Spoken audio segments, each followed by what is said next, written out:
as I say, we got back to Britain and I was classed as homeless and destitute, but somehow I didn't let it get me down, because I always think there's a light at the end of the tunnel, and there's always a reason for what happens to you in life. You don't go under. You look for the best things. The fact that I wake up every morning to the sun shining, I keep that always in my mind, so I try not to become overwhelmed if things aren't going too well. I mean, overwhelmed with depression, because many people do that. And I think the fact that I was brought up close to nature is always so helpful to maintain those thoughts, to enjoy nature and the world. And I just wish people would look after the planet. Fantastic, Margaret. This is a unique story. I know. We would love to share this with the wider community. What a story.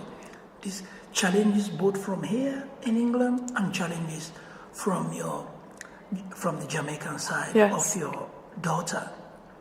Very, very fascinating story and challenging story. So when your daughter was in England here, did she also have any challenges? She was growing in school with a unique identity. She was and still is a wonderful daughter. She's lovely.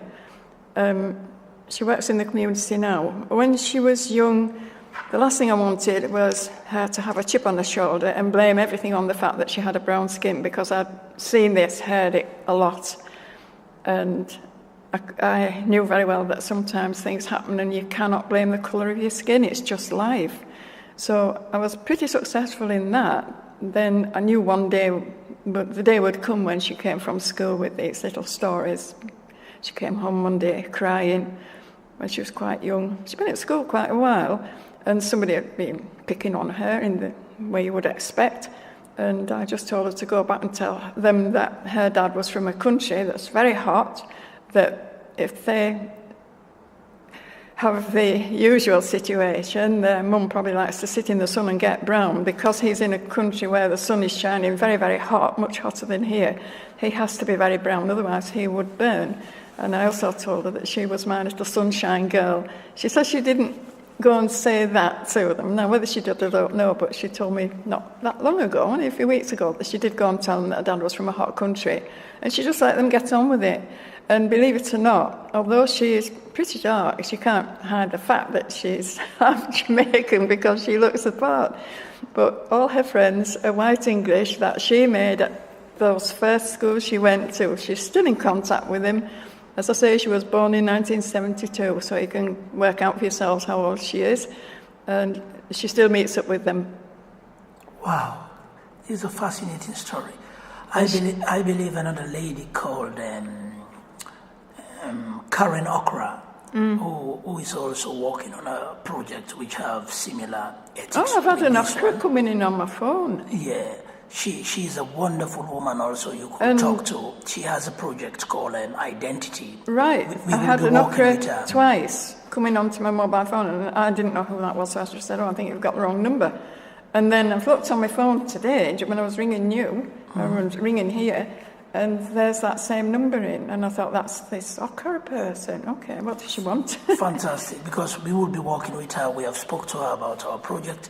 Yeah. Anything associated with the identity side of our project, we'll make sure Karen Okra is part of that, because we don't want to duplicate the identity part of the project, which is great, and I will definitely introduce you to Karen Okra. So there's a lot of photographs and album you want to show me.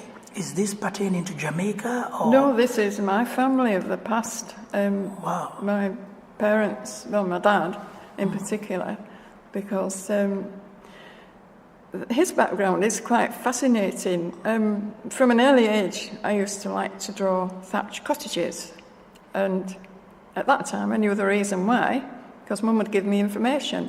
Later in life, still loved thatched cottages, and then remembered about drawing them when I was little and wondered, why? Because we don't see those in the Yorkshire Dales. They're all stone cottages with slate roofs, stone roofs and all sorts.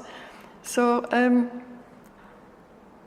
one of the family members on my dad's side looked into the heritage, and it came back to my memory. My actual grandma on my dad's side, who died before, I think maybe when I was very, very young or just before I was born, actually had come up into the Dales from Somerset to work as a housemaid in the hall.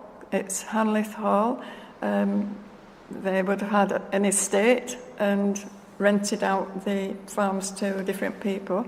And because she married my grandfather, they automatically qualified for a farm. There's a photograph here. Yeah, I would like to see it. She's got aquiline features and quite tight hair, which is pulled right back, and she does look as if she's probably a bit swarthy skinned. Wow. And I wouldn't say that, compared to some people, I wouldn't say I'm absolutely pure white, because you sometimes see people that's a China white, really, really white. And I take a tan very easily. I've also got this difficult hair, which I try and keep under control, and you can see that in the offspring here. They've got quite fuzzy hair. Wow, And then my photograph. dad's hair, that's my dad when he was quite young. Look at his hair there as a mature man. And look how brown he is, because he always took the sun so well. He worked outdoors, but it's always that colour in summer. Yeah, he looks tan. Yeah. Wonderful. So I'm not sure where we go from there. That's my granddad, who would have originated from Dale's families, I'm sure. And that is actually my dad when he was young. Who's that? That's his sister, his oldest sister, I think. Wow. So that's your dad? Granddad. Granddad. That's my dad. Fantastic. Wow. And then on Mum's side, I met my real grandma down Ella Street, at the top of Ella Street, just off Prince's Avenue. And she was a small, very typically countrified Irish lady. Wow. No. So you have Irish in you also? Yes. The grandma I had to know was a step-grandma, and she wanted nothing to do with my real grandma. So Mum and I weren't supposed to communicate with them. So sometimes if she was outside when we visited, we could have a quick chat. And then Mum would have to say, "Don't tell your grandma further down." Oh. Because I think something unpleasant had happened in the past. Yeah. My grandma, it would have been my great grandma, this one. My own grandma, let me get this right. You've done well Yes. so far. Yes. Thank you very much, Margaret. The interview is wonderful, and definitely I will do it properly and give you a copy. You also will be listening to that.